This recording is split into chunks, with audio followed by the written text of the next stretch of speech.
السلام علیکم ورحمۃ اللہ وبرکاتہ۔ الحمد للہ رب العالمین والعاقبۃ للمتقین والصلاۃ والسلام علی سید الانبیاء والمرسلین نبینا محمد وعلی آلہ وصحبہ اجمعین، اما بعد فاعوذ باللہ من الشیطان الرجیم، بسم اللہ الرحمن الرحیم، رب اشرح لی صدری ویسر لی امری واحلل عقدۃ من لسانی یفقہوا قولی۔ کیا حال ہیں سب کے؟ ٹھیک ہیں الحمدللہ۔ جو کام دیا گیا تھا وہ آپ نے کیا؟ جی، ڈیٹی جمع کروا دیا؟ صحیح۔ مشکل تھا؟ صحیح، ٹھیک ہے۔ تو حدیث پڑھیے۔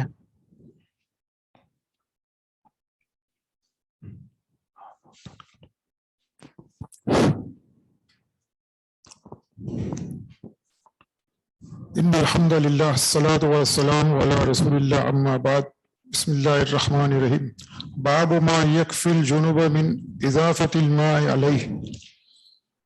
عن جبیر بن مطعم ان النبی صلی اللہ علیہ وسلم ذکر عنده الغسل فقال اما انا فافرغ على رأسی ثلاثا، لفظ سوید۔ باب جی، عن جابر قال كان رسول الله صلى الله عليه وسلم إذا اغتسل أفرغ على رأسه ثلاثة۔ افرغ فعل ہے، افرغ على رأسه ثلاثا۔ باب ما یکفی الجنوب من افادۃ الماء علیہ۔ باب اس بیان میں ما یکفی کہ جو کافی ہو جاتا ہے جنبی شخص کو، من افادۃ الماء علیہ اپنے اوپر پانی بہانے سے۔ یہ باب اس بیان میں ہے کہ جنبی شخص، اس کے سر پر جو وہ پانی بہاتا ہے تو وہ کتنا پانی بہائے تو اس کو کافی ہو جاتا ہے۔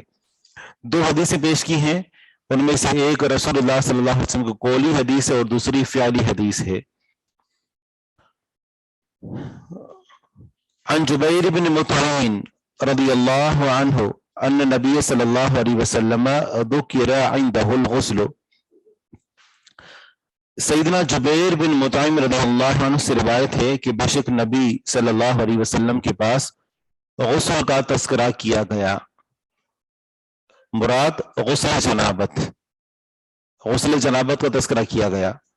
فقال، تو آپ علیہ الصلوۃ والسلام نے فرمایا، اما انا، جہاں تک میرا تعلق ہے، اما انا رہا میں، فافرغ پس میں بہاتا ہوں، علی رأسی اپنے سر پر، ثلاثاً تین مرتبہ، تین مرتبہ اپنے ہاتھوں کو بھر کر سر کے اوپر پانی ڈالتا ہوں، تین مرتبہ اپنے سر کے اوپر ہاتھوں کو بھر کر پانی بہاتا ہوں۔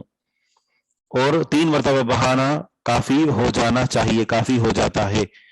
لیکن اگر انسان سمجھ رہا ہے کہ تین مرتبہ بہانے کے باوجود بھی عدم احتیاط کی وجہ سے یا توجہ نہ دینے کی وجہ سے اس کے سر کے اندر کچھ حصہ پھر بھی خشک رہ گیا ہے، تو چوتھی، پانچویں، چھٹی کوئی حد مقرر نہیں ہے، یہاں تک کہ اس کے جو سر کے بال ہیں وہ اور جلد وہ اچھی طرح گیلی ہو جائے۔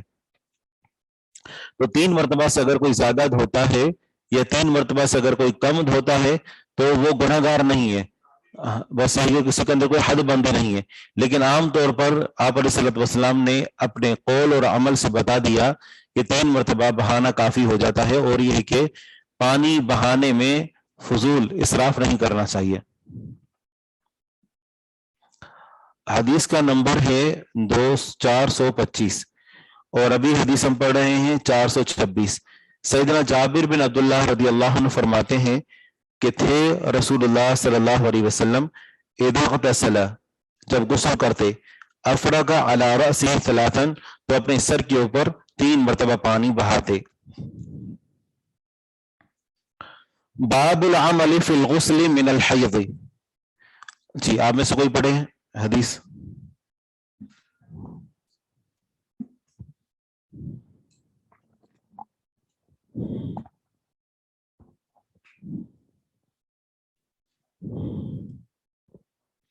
باب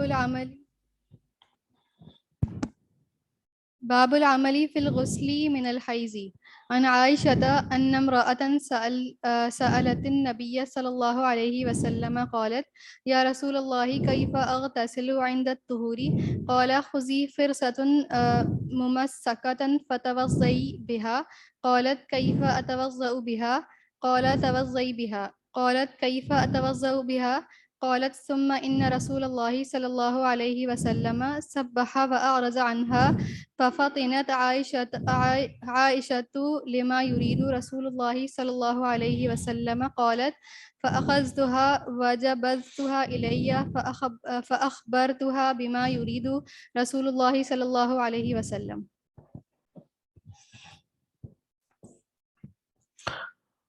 یہ باب ہے کہ غسل جو حیض سے کیا جائے تو اس میں کیا کام کیا جائے گا.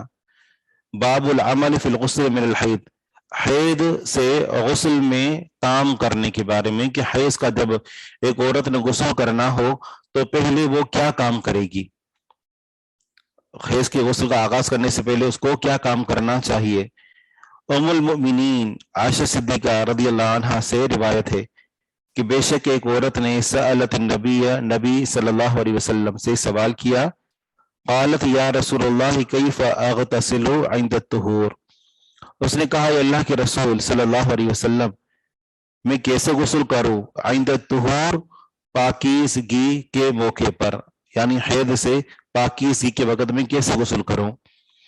قال، تو آپ علیہ الصلوۃ والسلام نے فرمایا: خودی تم لے لو فرستن، اون کا یا روئی کا ٹکڑا، فرستن اون کا یا روئی کا ٹکڑا.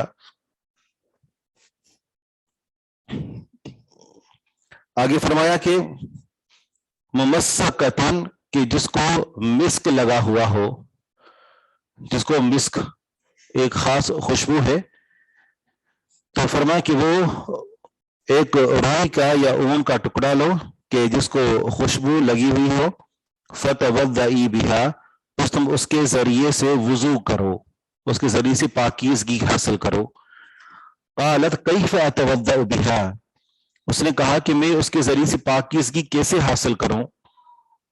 قال توضئی بہا، آپ علیہ الصلوۃ والسلام پھر فرمایا کہ تم اس کے ذریعے سے وضو کرو. قالت کیف اتوضأ بہا، اس نے پھر کہا کہ میں اس کے ذریعے سے کیسے وضو کروں. ثم ان رسول اللہ، قالت عائشہ صدیقہ رضی اللہ عنہ فرماتی ہیں ثم ان رسول اللہ صلی اللہ علیہ وسلم سبح، پھر بے شک رسول اللہ صلی اللہ علیہ وسلم نے سبحان اللہ کہا. سبح سبحان اللہ کہا، اللہ تعالیٰ کی تسبیح بیان کی، یعنی تعجب کا اظہار کیا کہ یہ عورت بات کو سمجھ نہیں پا رہی، تعجب کا اظہار کیا. فرمایا سبحان اللہ، اور وَأَعْرَضَ عَنْهَا، اور اس سے اعراض کیا، اس سے منہ موڑا اور کھل کر بالکل واضح الفاظ میں اس عورت کو نہیں سمجھایا. فَفَطِنَتْ عَائِشَةُ، تو عائشہ صدیقہ رضی اللہ عنہ فطنت سمجھ گئیں. ہم استعمال کرتے نا ذہین اور فطین، فطین بولتے ہیں سمجھدار کو، تو اسی سے ہی فطنت سمجھ گئیں. فطین تو سے ایک ہوتا ہے فطین، اگر تا کے اوپر دو نقطے ہو تو اس کا معنی کیا ہوتا ہے. فطین اس صورت میں اس کا معنی ہوتا ہے فتنہ، برپا کرنے والا، فطین. ففطنت عائشہ، تو عائشہ صدیقہ رضی اللہ عنہ سمجھ گئیں لما یرید رسول اللہ، کہ جو رسول اللہ صلی اللہ علیہ وسلم چاہ رہے تھے. آپ علیہ الصلوۃ والسلام کا مقصد کیا تھا کہ وہ اپنی جو ہے وہ حیض کی جو جگہ ہے تو وہاں پر پہلے خون کے داغ دبے، اس کو جو ہے نا وہ پہلے اس روئی کے ٹکڑے جو خوشبو لگا ہوا ہو اس سے جو ہے وہاں پر لگا کر اس کو صاف کرے. تو کہتی ہے کہ فاخذتها، میں نے اس کو پکڑا، وجبذتها الی، اور میں نے اسے اپنی کی طرف کھینچا. فاخذتها، بس میں نے اسے پکڑا، وجبذتها، اور میں نے اسے کھینچا، الی، اپنی طرف. فاخبرتها، بس میں نے اسے خبر دی، بما یرید رسول اللہ، کہ جو کچھ رسول اللہ صلی اللہ علیہ وسلم چاہ رہے تھے. آپ علیہ الصلوۃ والسلام کی جو مراد تھی، میں نے خواتین کو آسان لفظوں میں سمجھا سکتی ہیں، تو اس وجہ سے عائشہ صدیقہ رضی اللہ عنہا نے آپ علیہ الصلوۃ والسلام کو وہ معاملہ سمجھا دیا. اس سے یہ بھی پتہ چل رہا ہے کہ اگر مثال کے طور پر ایک استاد جو اپنے شاگردوں کے درمیان موجود ہے اور وہ کوئی بات سمجھا نہیں پا رہا کسی بھی وجہ سے، تو ایسی صورت میں جب استاد بات کر کے خاموش ہو جائے اور آگے استاد سمجھانا نہیں چاہ رہا، تو ایسی صورت میں استاد کی موجودگی میں ایک شاگرد دوسرے شاگرد کو سمجھا سکتا ہے، تعلیم دے سکتا ہے۔ حدیث بالکل واضح ہے اور مسائل بالکل آسان ہیں۔ اگلی حدیث ہے باب الغسل مرتن واحدتن، یہ باب ہے کہ ایک ہی مرتبہ غسل کرنا۔ عن میمونۃ زوج النبی صلی اللہ علیہ وسلم قالت اغتسل النبی صلی اللہ علیہ وسلم من الجنابۃ فغسل فرجہ ودلک یدہ بالارض او بالحائط ثم توضأ وضوءہ للصلاۃ ثم افاد على رأسہ وسائر جسدہ۔ ایک ہی مرتبہ غسل کرنا، اس سے مراد یہ ہے کہ ایک ہی مرتبہ پانی بہانا۔ اور امام نسائی رحمہ اللہ اس حدیث سے استدلال کر رہے ہیں کہ سر کے اوپر 3 مرتبہ پانی بہانا ضروری نہیں ہے، بلکہ ایک ہی مرتبہ غسل مطلب ایک ہی مرتبہ پانی بہا لیا اور سر گیلا ہو چکا، بال گیلے ہو گئے تو دوبارہ پانی بہانے کی ضرورت نہیں ہے۔ میمونہ رضی اللہ عنہ سے روایت ہے، جو نبی صلی اللہ علیہ وسلم کی زوجہ ہیں، انہوں نے فرمایا کہ اغتسل النبی، نبی صلی اللہ علیہ وسلم نے غسل کیا، من الجنابت، جنابت کی وجہ سے۔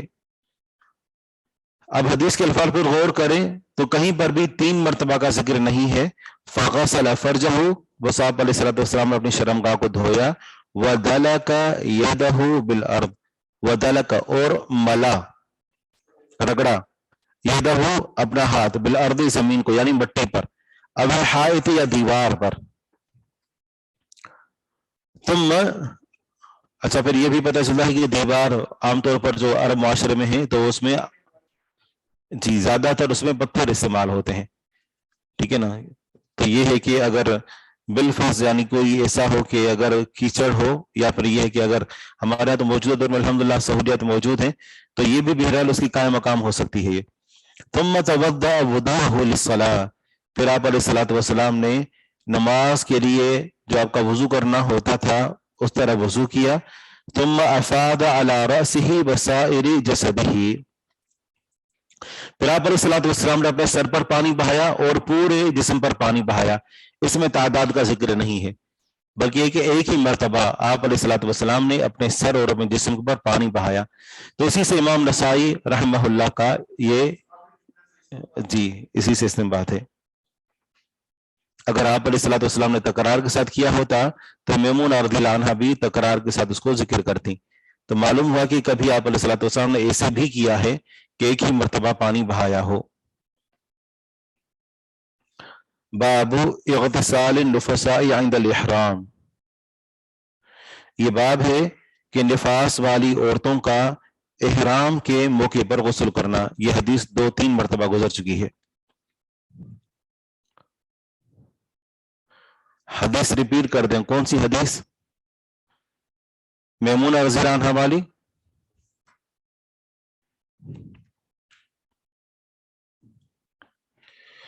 میمونہ رضی اللہ عنہا جو نبی صلی اللہ علیہ وسلم کی زوجہ ہیں، انہوں نے فرمایا کہ نبی صلی اللہ علیہ وسلم نے غسل کیا جنابت کی وجہ سے، بس آپ نے دھویا اپنی شرمگاہ کو اور اپنے ہاتھ کو زمین یا دیوار پر رگڑا۔ ثم توضأ، پھر آپ علیہ الصلوۃ والسلام نے وضو کیا نماز کے لیے وضو کرنے جیسا، پھر پانی بہایا اپنے سر پر اور اپنے پورے جسم پر۔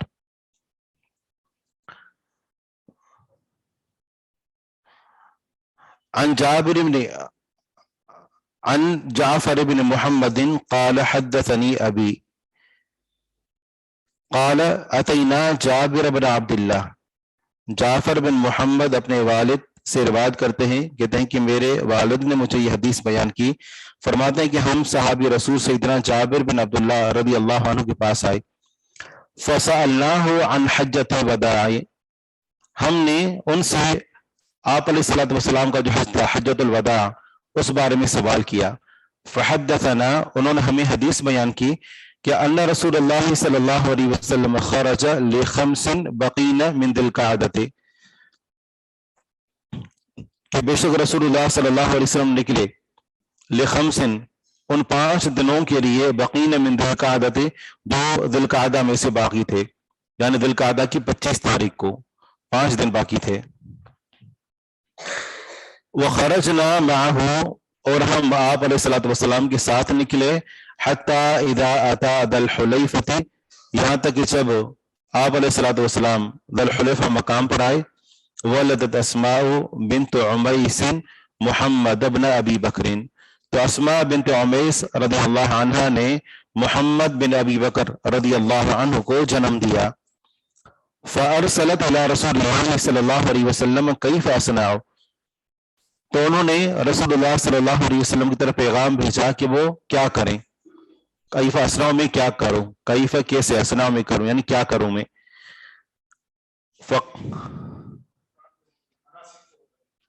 کہ مجھے حج کا جو احرام باندھنا ہے تو اب مجھے کیا کرنا چاہیے. حالانکہ اس صورت میں نہ ان کے اوپر نماز فرض ہے نہ روزہ فرض ہے، تو اس صورت میں یعنی اب روزہ تو تھا ہی نہیں کیونکہ ذوالقعدہ کی جو 25 تاریخ تھی، تو اس صورت میں ان کو کیا کرنا ہوگا، جبکہ آگے ان کو حج بھی کرنا ہے، اور حج کے لیے جو ہے وہ ضروری ہے کہ میقات سے احرام باندھتے ہوئے نیت کی گئی ہو، جو کہ نفاس کی حالت میں ہے. تو آپ علیہ الصلوۃ والسلام نے فرمایا اغتسلی، تم غسل کرو، تم واستغفری، پھر تمہیں چاہیے کہ تم اس جگہ کو کپڑے سے باندھو. ثم واستغفری، پھر تم وہاں کپڑا لگاؤ یا کپڑے کے ذریعے سے اس جگہ کو باندھو. ثم احلی، پھر تم احرام باندھو. ثم احلی، پھر تم احرام باندھو، مطلب احرام کی نیت کر لو، کپڑے تو وہی ہوں گے. تو پتہ یہ چلا کہ نفاس کی حالت میں یا حیض کی حالت میں میقات کے پاس سے گزرتے ہوئے احرام کی نیت کر لی جائے گی.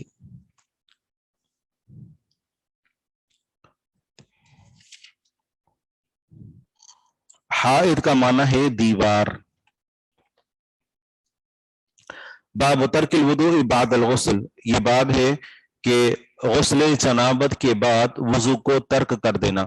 جب وضو شروع میں کیا جا چکا تو دوبارہ وضو کرنے کی ضرورت نہیں ہے، بلکہ اس وضو سے نماز بھی پڑھی جا سکتی ہے.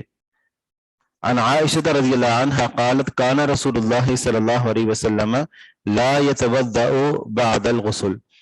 عائشہ صدیقہ رضی اللہ عنہ فرماتی ہیں کہ رسول اللہ صلی اللہ علیہ وسلم غسل جنابت کے بعد وضو نہیں کیا کرتے تھے. لا يتوضأ، نہیں وضو کیا کرتے تھے، بعد الغسل، غسل کے بعد یعنی غسل جنابت کے بعد، کیونکہ اس میں شروع میں ہو چکا ہوتا ہے وضو، تو اسی کے اوپر اکتفا کیا کرتے تھے.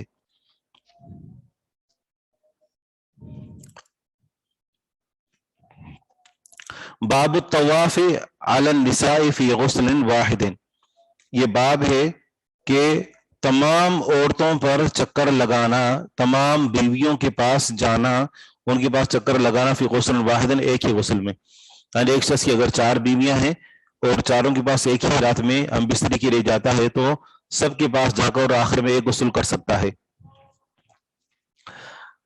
عائشہ صدیقہ رضی اللہ عنہا فرماتی ہیں کنت اطیب رسول اللہ صلی اللہ علیہ وسلم، میں خوشبو لگایا کرتی تھی رسول اللہ صلی اللہ علیہ وسلم کو.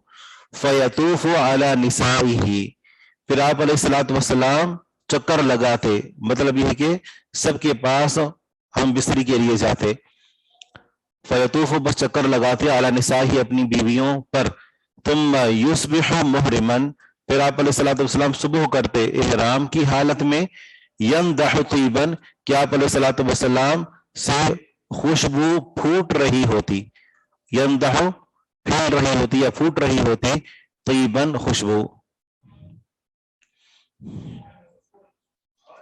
یندخ، ہاں خواہ یندخ، اس کو بہرحال دونوں طریقے سے پڑھ گیا، ہا کے ساتھ بھی معنی یہی ہے اور خا کے ساتھ بھی.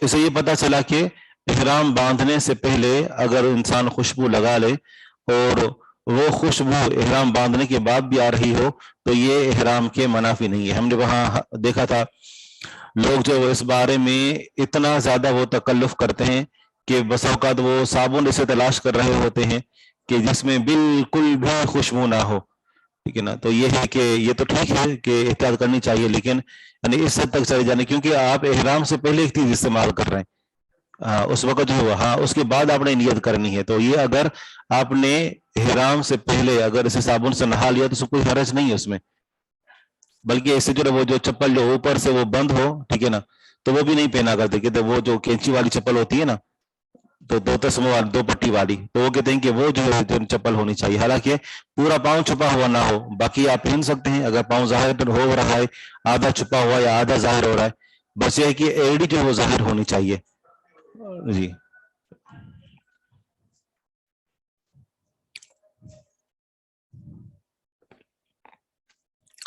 باب التیمم بالصعید، یہ باب ہے کہ پاکیزہ مٹی کے ساتھ تیمم کرنے کے بارے میں. تو غسل کے باب میں تیمم کے بھی احکامات ذکر کیے گئے کہ نہانے کا قائم مقام تیمم بھی ہے. جس طرح سے پہلے وضو کے معاملے میں ذکر کیا تھا، تو یہاں پر بھی اس کو ذکر کیا ہے. یندح طیباً، خوشبو پھوٹ رہی ہوتی.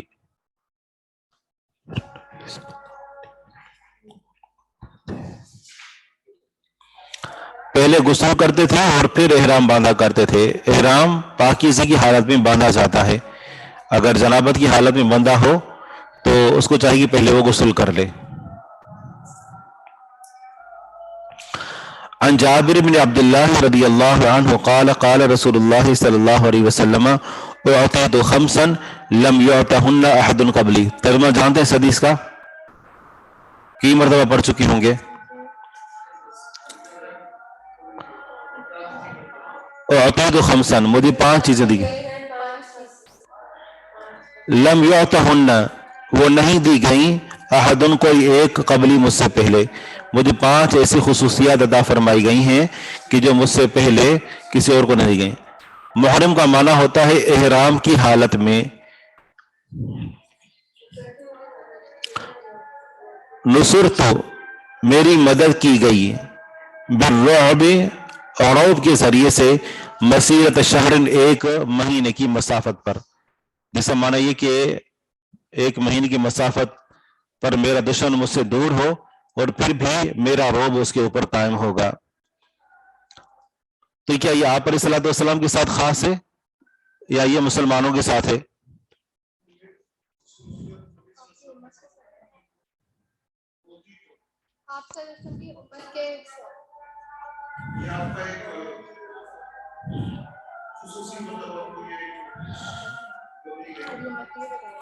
یہ خصوصیات آپ علیہ الصلوۃ والسلام کے ساتھ ہیں اور کسی نبی کو عطا نہیں کی گئیں.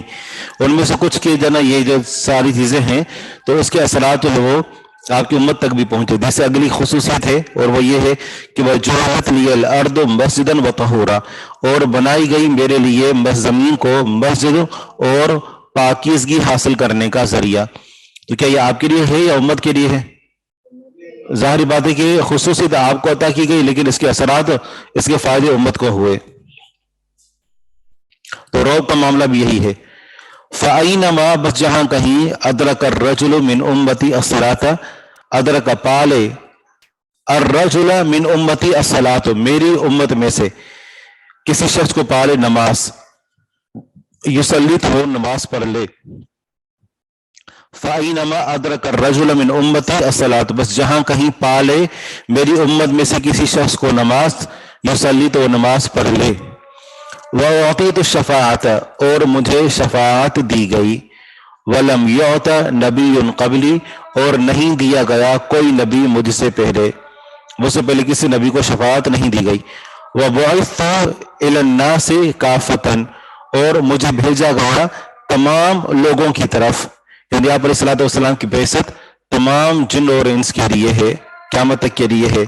وَكَانَ النَّبِيُّ يُبْعَثُ إِلَى قَوْمِهِ خَاصَّةً، اور تھا نبی اسے بھیجا جاتا اپنی قوم کی طرف خاص خصوصی طور پر. آپ علیہ الصلوۃ والسلام سے پہلے جو نبی ہوتے تھے تو وہ ایک مخصوص قوم اور مخصوص علاقے کی طرف بھیجے جاتے تھے. اس سے بڑھ کر آگے ان کے اوپر ذمہ داری نہیں ہوتی تھی اور نہ ہی لوگوں کے اوپر واجب تھا کہ وہ جا کر اس علاقے کے اندر جا کر اس نبی پر ایمان لے آئیں. ہر علاقے کے لیے اپنا اپنا الگ نبی ہوتا تھا. آپ علیہ الصلوۃ والسلام کو جو اتنا مقام ملا ہے اس کے پیچھے یہی وجہ ہے کہ آپ علیہ الصلوۃ والسلام تمام جنوں اور تمام انسانوں کے لیے اور قیامت تک کے لیے آپ علیہ الصلوۃ والسلام اللہ کے نبی ہیں۔ تو اس حدیث سے کیا پتہ چلا کہ پاکیزہ مٹی کے ساتھ تیمم کرنا یہ بھی پاکیزگی کے حصول کا ایک ذریعہ ہے۔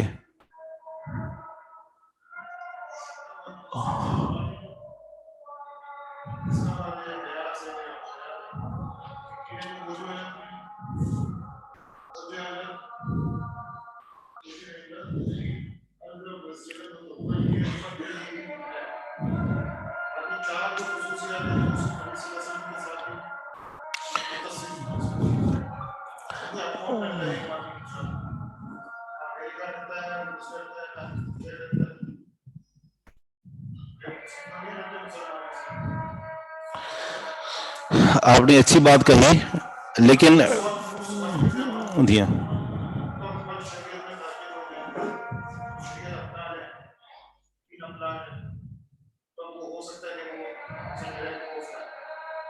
صحیح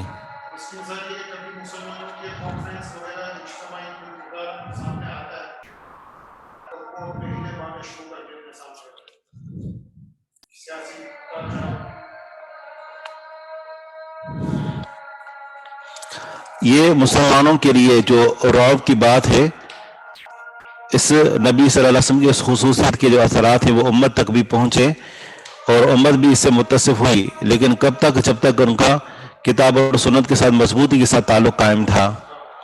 لیکن جیسے ہی انہوں نے کتاب اور سنت کو چھوڑ دیا اور اپنے جسم میں جسے وہن کی بیماری حب الدنیا و کراہیت الموت، تو اسی وجہ سے آپ علیہ الصلوۃ والسلام نے فرمایا نا کہ یوشک ان تداعی علیکم الامم کما تداعی، کہ عن قریب تمہارے اوپر ساری قومیں اس طرح مل کر ٹوٹ پڑیں گی کہ جس طریقے سے جو بھوکے ہوتے ہیں وہ کھانے کے اوپر ٹوٹ پڑتے ہیں۔ تو آج یہی جو صورتحال ہے، تو اس کے پیچھے وجہ کیا ہے کہ انہوں نے کتاب و سنت کے ساتھ تمسک چھوڑ دیا تو رعب جو ہے وہ نکل گیا۔ اب کیا ہے، مسلمان اپنے ان کا کوئی کردار ہے، کوئی معیار ہے ان کا، ان کے اخلاق کا، ان کے عمل کا، حتیٰ کہ ان کی پروڈکٹ کا۔ لوگ جو وہ یعنی یوں سمجھے کہ جو بیرونی مصنوعات ہیں، ایک پاکستان کی ہو اور ایک باہر کی ہو، حالانکہ اس کو بنانے والے غیر مسلم ہو، کفار ہو، ہمارا زیادہ اعتماد اسی پر ہوتا ہے، اور حقیقت بھی ہے۔ وجہ یہی ہے کہ مسلمانوں کا نہ اخلاق کا معیار ہے، نہ کردار کا معیار ہے، اور نہ ہی تجارت میں کوئی معیار ہے۔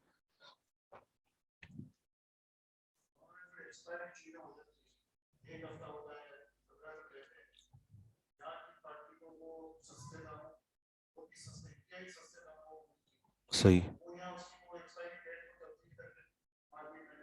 صحیح بالکل۔ بلکہ یہ جو میں پڑھ رہا تھا، یہ جو لنڈے کی جو چیزیں ہوتی ہیں، تو میرے خیال میں شاید یہ غریب ممالک کو ڈونیٹ کر دی جاتی ہیں، لیکن ان کو اٹھانا خود ہی ہوتا ہے۔ تو جس طریقے سے وہ جب اٹھاتے ہیں، اور ظاہری بات ہے کہ انہی کے کنٹینرز میں اور انہی کی سواریوں کو جناب وہ استعمال کرنا ہوتا ہے، انہی کے وسائل حمل و نقل کو، تو وہ چیز جو ہے وہ ان کو اور زیادہ مہنگی پڑ جاتی ہے بنسبت اپنے ملک میں کوئی چیز تیار کرنے کے، اور ہم جو ہے وہ چیز کو بڑے فخر سے وہ خرید رہے ہوتے ہیں۔ تو بات یہ ہے کہ یہ چیز بھی ملک کی معیشت کے لیے قسم کا بوجھ ہے، جبکہ وہ کفار ان چیزوں کو نکال کر ہمارے اوپر احسان بھی کر رہے ہوتے ہیں، اور ہم سمجھ رہے ہیں کہ فری میں چیزیں مل رہی ہیں، جبکہ وہ اس کے ذریعے سے بھی کروڑوں ڈالر جو ہے وہ مسلمانوں سے کما رہے ہوتے ہیں۔ جی ہاں۔ باب التیمم لمن یجد الماء بعد الصلاۃ، یہ باب ہے تیمم کے بارے میں اس شخص کے لیے کہ جو نماز کے بعد پانی پائے۔ ایک شخص نے تیمم کے ساتھ نماز ادا کی اور جبھی نماز کا وقت موجود تھا کہ اس کو دوبارہ پانی مل گیا، اب کیا اس کو دوبارہ سے وضو کر کے نماز دہرانی ہوگی، یا تیمم کے ساتھ پڑھی ہوئی نماز کافی ہے؟ وہ کافی ہے اور اس کو دوبارہ دہرانے کی ضرورت نہیں ہے۔ عن ابی سعید ان رجلین تیمما وصلیا ثم وجدا ماء فی الوقت، ابو سعید خدری رضی اللہ عنہ سے روایت ہے کہ بے شک دو آدمیوں نے تیمم کیا، وصلیا اور ان دونوں نے نماز پڑھی، ثم وجدا ماء، پھر دونوں نے پانی پایا، فی الوقت، وقت میں یعنی نماز کے وقت میں، فتوضأ احدہما وعاد لصلاته، بس ان دونوں میں سے ایک نے وضو کیا اور اپنی نماز کے لیے لوٹا، یعنی اس نے اپنی نماز کو دہرایا، ما کان فی الوقت، جو وقت میں تھا، وَلَمْ يُعِدِ الْآخَرِ، جبکہ دوسرے نے نماز کو نہیں دہرایا، نہیں لوٹایا، فَسَأَلَ النَّبِيَّ صلی اللہ علیہ وسلم، پس ان دونوں نے نبی صلی اللہ علیہ وسلم سے سوال کیا، فَقَالَ لِلَّذِي لَمْ يُعِدْ، تو آپ علیہ الصلوۃ والسلام نے اس شخص سے فرمایا کہ جس نے نماز کو نہیں لوٹایا تھا، اصبت السنت، کہ تم سنت کو پہنچے، یعنی تم نے سنت پر عمل کیا، کہ تم نے نماز کو نہ لوٹایا اور اسی پر اکتفا کیا، یہ کام کر کے تم نے سنت پر عمل کیا، وَأَجْزَأَتْكَ صَلَاتُكَ، اور تمہاری نماز تمہیں کافی ہو گئی، وَقَالَ لِلْآخَرِ، اور دوسرے سے فرمایا کہ جس نے نماز کو دہرایا تھا، اما انت، جہاں تک تمہارا تعلق ہے، فلک، بس تمہارے لیے ہے، مثل سہم جمعین، دو آدمیوں کا اجر، مثل سہم جمعین، دو آدمیوں کا اجر، اور اس کا معنی کیا گیا ہے مثل سہم جمعین، ایک لشکر کا حصہ، جس طریقے سے ایک لشکر جہاد کرتا ہے اور ان کو مال غنیمت ملتا ہے تو ان کو فائدہ حاصل ہوتا ہے، تو تمہارے لیے بھی ہے ایک لشکر کے حصے کی مثل اجر، لیکن جو دوسرا معنی ہے، بلکہ جو پہلا معنی ہے کہ دو آدمیوں کی برابر اجر، مطلب ہے کہ تم نے 2 مرتبہ نماز پڑھی اور 2 مرتبہ تمہارے لیے اجر ہے، تبکہ پہلے کو فرمایا کہ تم سنت کو پہنچے، جس کا معنی ہے کہ اگر انسان اپنی طرف سے اجتہاد کرے، اس کے پاس کوئی دلیل موجود نہ ہو، اپنی طرف سے پوری کوشش کرے، لیکن شرط یہ ہے کہ وہ اجتہاد کی اس کے اندر صلاحیت موجود ہو، تو اگر وہ غلطی بھی کرتا ہے تو اس کے اوپر بھی اس کے لیے اجر ہے۔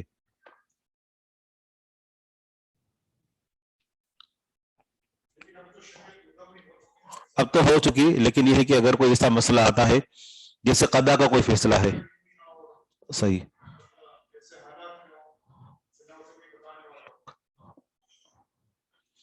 فلا کا کمانا ہے بس تمہارے لیے ہے، پس لا لیے، کا تمہارے، فلا کا بس تمہارے لیے ہے، مثل السہم جمعین، دو آدمیوں کے اجر کی مثل۔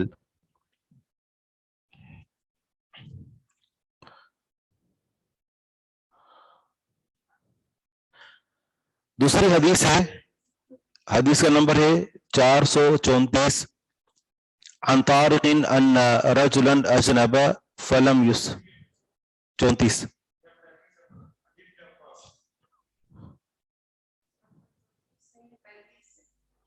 35 ہے، میرے پاس 33 ہے اور پھر اس کے بعد 34 ہے، پڑھیں حدیث پڑھیں، آپ پڑھیے۔ عن ابن عباس قال تذاكر علي والمقداد وعمار فقال علي إني امرؤ مزاع وإني أستحي أن أسأل رسول الله صلى الله عليه وسلم لمكان ابنته مني فيسأله أحدكما، فذكر لي أن أحدهما ونسيته سأله، فقال النبي صلى الله عليه وسلم ذاك المزي إذا وجده أحدكم فليغسل ذلك منه وليتوضأ وضوءه للصلاة أو كوضوء الصلاة۔ یہ حدیث بھی گزر چکی ہے اور اس کے اوپر جو باب ہے اس کا معنی ہے باب الوضوء من المدی، مزی سے وضو کرنا۔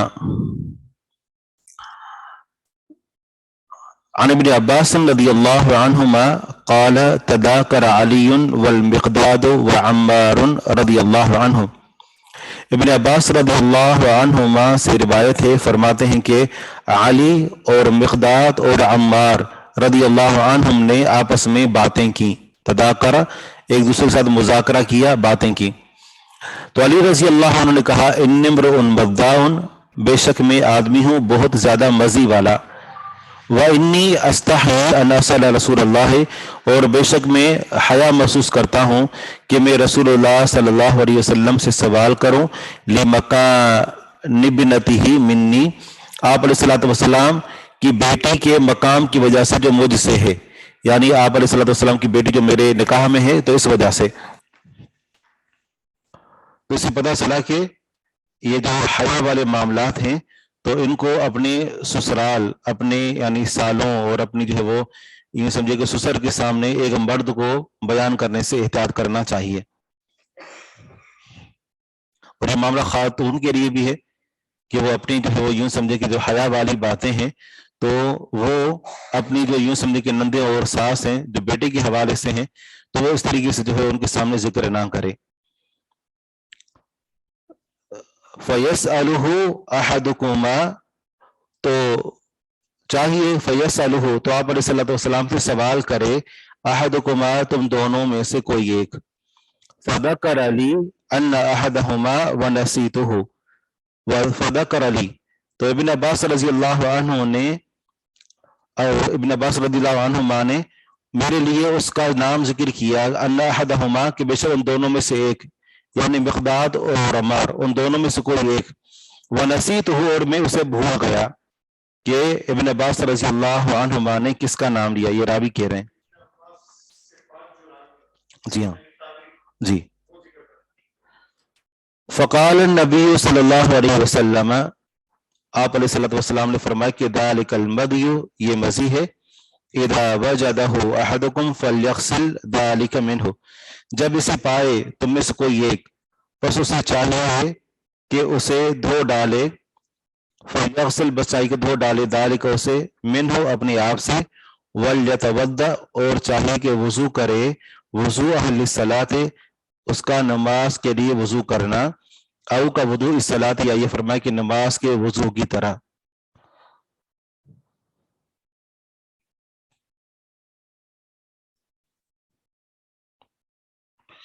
میں 1 منٹ میں آ رہا ہوں.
السلام علیکم ورحمۃ اللہ وبرکاتہ. اس سے پتہ چلا کہ مزی کی وجہ سے وضو ٹوٹتا ہے اور غسل کرنا اس سے واجب نہیں ہوتا. یہ ایک تو مزی جو ہے یعنی اس کا جو احکامات ہیں وہ منی سے مختلف ہیں، لیکن کچھ لوگوں کو منی کے قطرے آتے ہیں بیماری کی صورت میں تو ان کے اوپر بھی غسل واجب نہیں ہوتا. اگر تو غسل واجب ہوتا ہے منی کی وجہ سے، لیکن کب؟ جب وہ جوش کے ساتھ نکلے. لیکن بیماری کی وجہ سے اگر قطرے آئیں تو پھر غسل واجب نہیں ہے.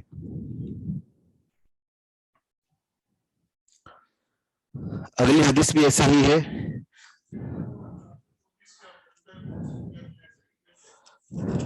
نہیں، وہ بھی اسی طرح ہی ہے، لیکن یہ ہے کہ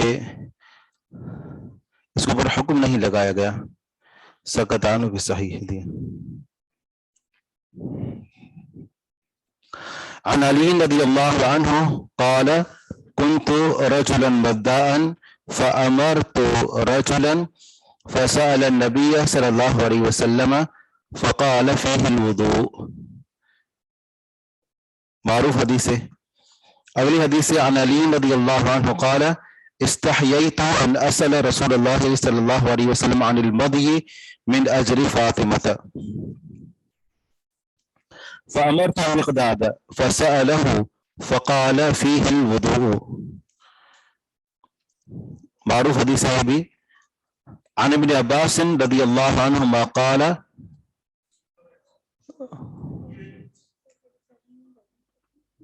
جی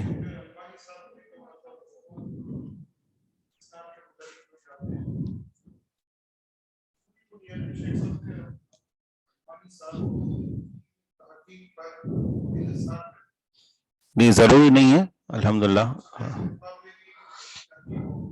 صحیح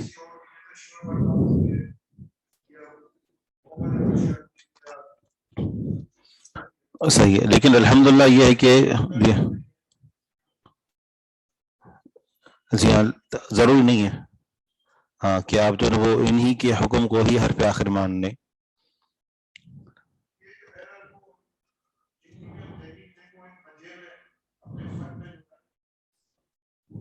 جی ہاں بالکل.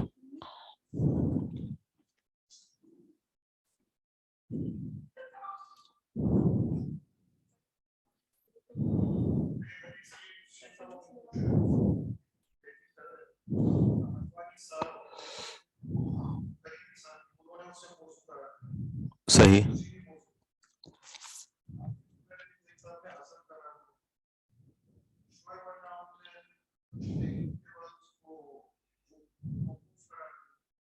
صحیح ہاں ایک حدیث کی حکم ہوتا ہے بالکل.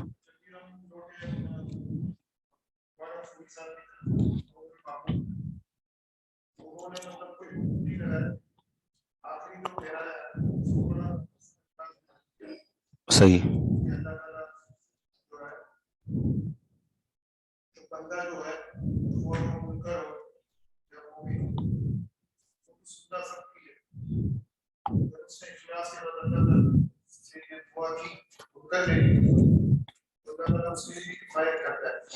صحیح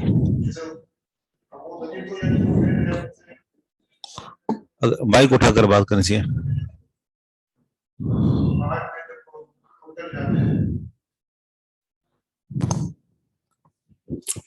اور طغیانی وغیرہ آتی ہے تو پھر وہ اللہ ہی کو پکارتے ہیں. اسی طرح اکرمہ بن ابی جہل ان کا ایمان لانے کا سبب بھی یہی بنا تھا کہ جب وہ باہر میں تھے وہ طغیانی آئی تو انہوں نے اللہ کو پکارا. صحیح تو یہ استدلال ہے استنباط ہے کہ وہ حدیث صحیح یا حسن کی طرف ہے. لیکن یہاں کوئی موقوف کہہ رہا ہے کوئی موضوع کہہ رہا ہے. تو یہی بات ہے کہ کسی لیکن کی اچھا پھر تحقیق دوسری بات یہ ہے کہ تہذیب التہذیب میں حافظ ابن حجر جو ہے وہ راویوں جتنے بھی راویوں کی تحقیق ہے وہ سب کے متعلق ثقات کا حکم ہے. ذہبی کی طرف سے دوسرے جو نقادان حدیث ہیں ان کی طرف سے. تو یہ مطلب ایک وہ سامنے بات ساتھی خیال آتا ہے کہ مطلب صرف البانی صاحب کی تحقیق پر تو انحصار نہیں کیا جا سکتا نا. صحیح تو یہ کہ کسی بھی تحقیق حرف آخر نہیں ہوتی لیکن ایک الحمدللہ جو انہوں نے کام کیا ہوتا ہے ان کی شخصیت اور ان کی جہود تو قابل قدر ہوتی ہے. تو اسی وجہ سے عام طور پر جو حکم لگاتے ہیں تو اس حکم کی کچھ شواذ ہیں ہر ایک کے لیکن تو عصمت اور صرف انبیاء کرام کے لیے تو بہرحال غلطیاں تو ہوتی ہیں. پچھلے ایک حدیث گزری اس میں سوال کر رہے ہیں کہ فَيَسْأَلُهُ أَحَدُكُمَا علی رضی اللہ عنہ نے فرمایا کہ تم دونوں میں سے کوئی ایک یعنی عمار اور مقداد دونوں میں سے کوئی ایک آپ علیہ الصلوۃ والسلام سے سوال کرے. فَذَكَرَ لِي أَنَّ أَحَدَهُمَا وَنَسِيتُهُ. راوی کہتے ہیں کہ ابن عباس رضی اللہ عنہ نے ان دونوں میں سے کسی ایک کا نام ذکر کیا اور میں اس کو بھول گیا. کہ ابن عباس رضی اللہ عنہ نے کس کا نام لیا کہ سوال آپ علیہ الصلوۃ والسلام سے مقداد نے کیا یا عمار نے کیا میں اس کو بھول گیا.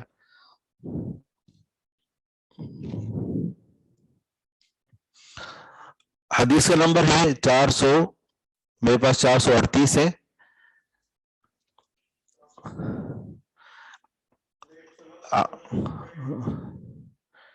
عن لیث بن سعد عن بکیر بن الاشج عن سلیمان بن یسار قال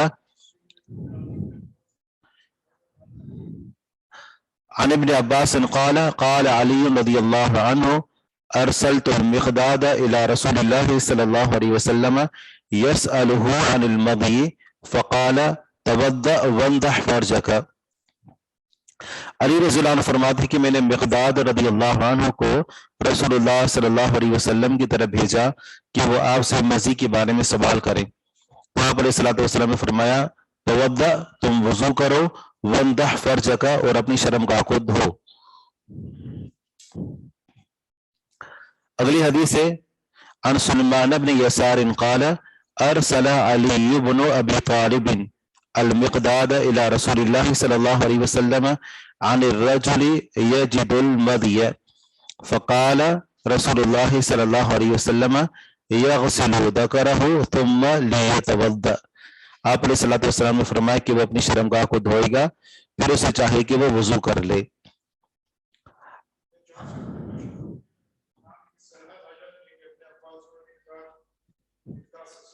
یہ دونوں طرح کے نام جو وارد ہیں پیچھے بھی ہم پڑھ چکے ہیں کہ دونوں میں سے کوئی ایک تھے یا ممکن ہے کہ دو واقعے پر یہ واقعہ پیش آئے دونوں کو کہا ہو ٹھیک ہے نا اور دونوں نے اپنے اپنے طور پر سوال کیا ہو.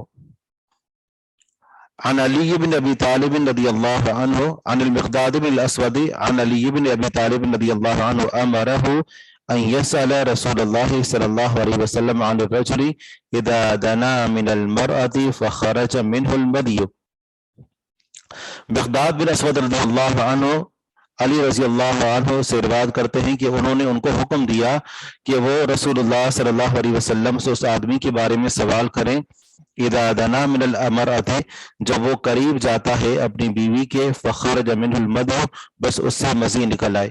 فإن عندي ابنته بس بلا شبہ میرے پاس آپ علیہ الصلوۃ والسلام کی بیٹی ہے وأنا أستحي أن أسأله اور میں حیا محسوس کرتا ہوں کہ میں ان سے سوال کروں. فسأل رسول اللہ تو مقداد بن اسود نے رسول اللہ صلی اللہ علیہ وسلم نے سوال کیا عن ذلك اس بارے میں.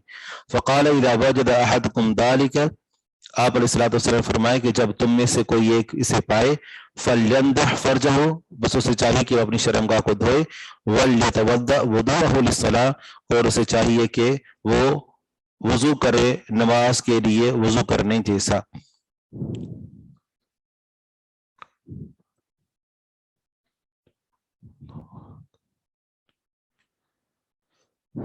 اگر مزی آنے کے بعد بندے نے نماز پڑھنی ہے تو پھر اس کو جو نا اس کا وضو ٹوٹ جائے گا اور اس کو دوبارہ سے وضو کرنا ہوگا. باب الامر بالوضوء من النوم یہ باب ہے کہ حکم ہے نیند کی وجہ سے وضو کرنے کا.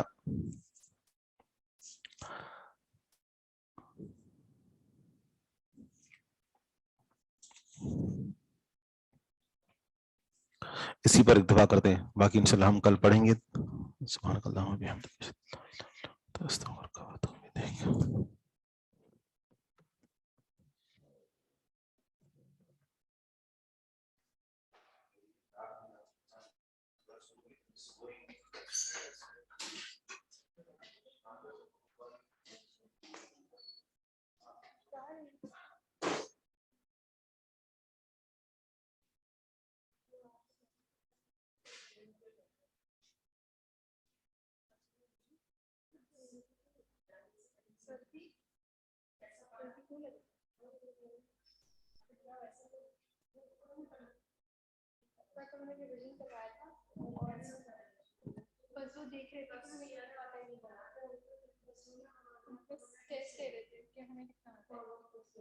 بعد میں انہوں نے کیا کامنٹس یہ بتا انہوں نے کہا کہ آپ لوگوں کو آتا ہے